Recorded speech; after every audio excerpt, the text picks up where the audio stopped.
we'll close it out. Starting over with John. Jonathan, did you? I guess the only thing I would say, just really quickly, is that right now people are faced with questions 2 and 3 in the ballot. It isn't that simple, because if nothing actually happens 6 months from now, and there is no solution to the school population problem, there are going to need to be tax monies appropriated and other solutions explored by the Finance Committee, the School Committee, and other members of the town. So there are going to be costs incurred to solve this problem. The alternative is not to do nothing. So from a pure pocketbook standpoint, we just need to spend money on our schools, as probably the recent budget debate has made quite clear. I think I could add to that. The modulars that we'll be putting up in the fall would not have been necessary if this had been approved 3 years ago. The delays have cost us several $million already. Several $million. And further delays are not going to be cheap. Our kids need help. Our teachers need help. We need a new project, and I would urge you to support the Swan Pond. If God Almighty came down and said, I'm going to give you a 40-acre pristine site, and I'm going to give it to you in the heart of the school district where you want to build, I'm going to reimburse 64% of the cost of building and financing, I'd say, God, what's the catch? Am I going to have to go to church? All right. It seems too good to be true. I mean, so I just don't know what the issues are with this. The reimbursement might be a little less than 64%, but I think it's really a no-brainer. So. Chris, you want to follow that one? That's a tough one to follow, isn't it? Let me, one thing the planning board looks at also, not just buildings and roads and things, is open space and where people are going to try to utilize open space. We do have 36 acres of wooded land up behind in a subdivision that's getting more accessible now. But it's not really accessible to people for doing a lot of recreation. During the summertime, we have 2 lovely fields. Well, they're not really lovely. They're small fields at the Batch in the center of town. 4th of July, we utilize the whole Batch site.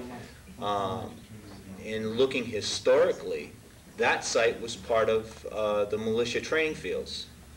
Back in the old days, they used those sites to train our militiamen. So there's some history there also. That's kind of gone, but it's still those open areas that they used back in those days, and they were always used for public service.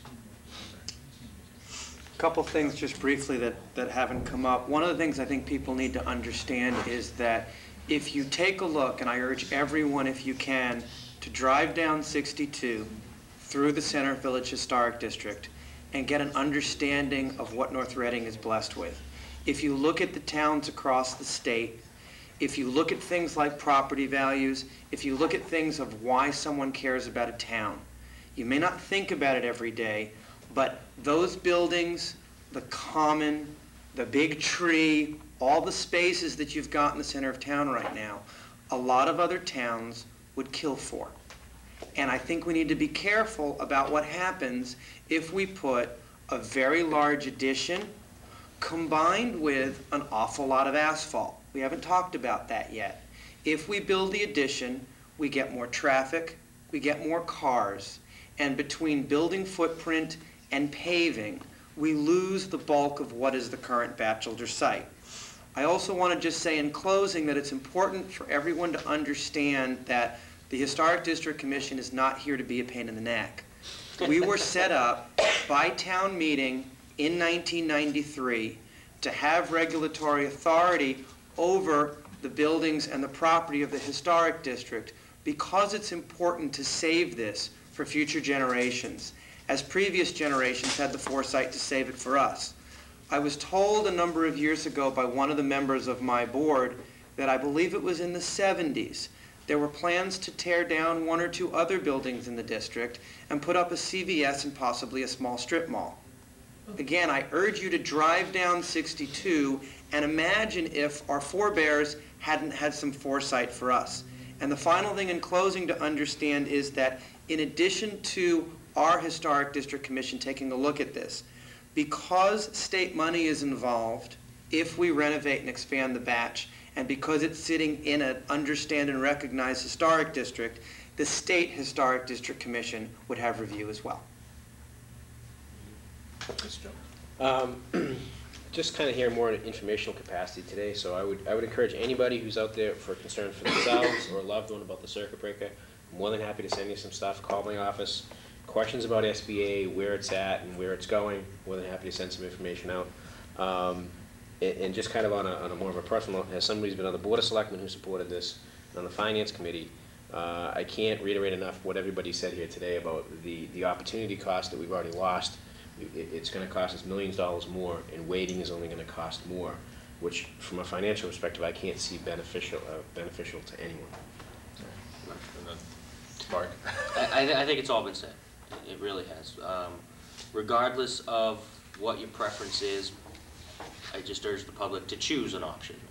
Regardless of which way we go from this point forward, it's just going to cost us a tremendous amount more money.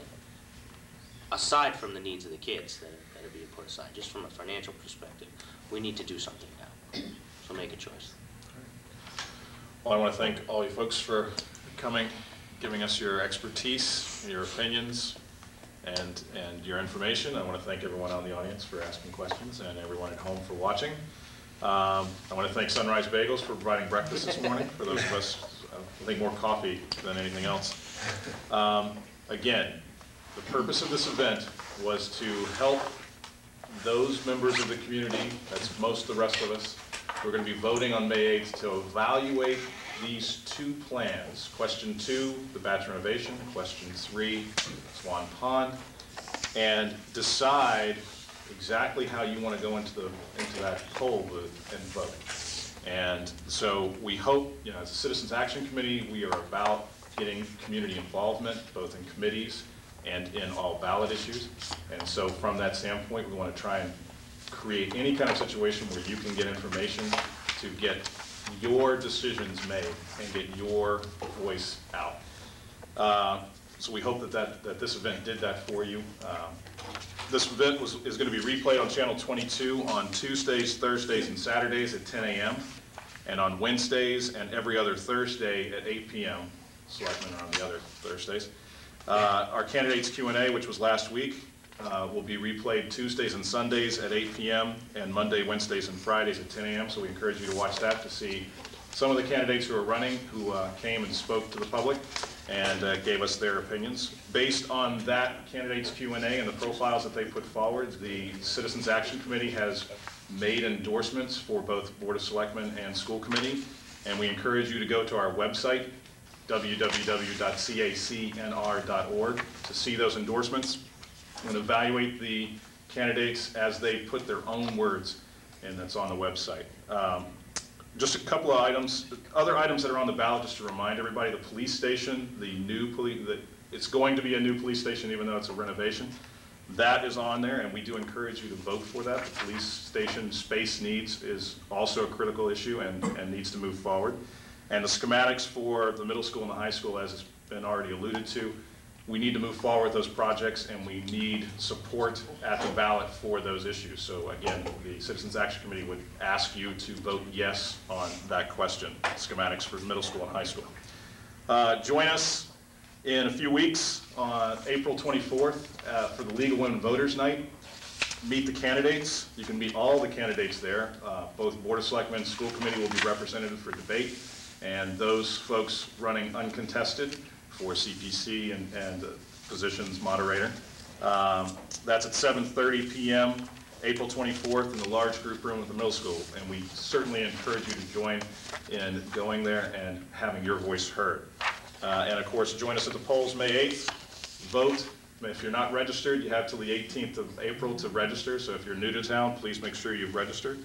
And if you have any questions, visit us at our website, again, www.cacnr.org, or call us at 978-276-1171. And of course, everybody has to dial 11 digits now, so don't forget that. Thank you very much, and enjoy the rest of a beautiful day.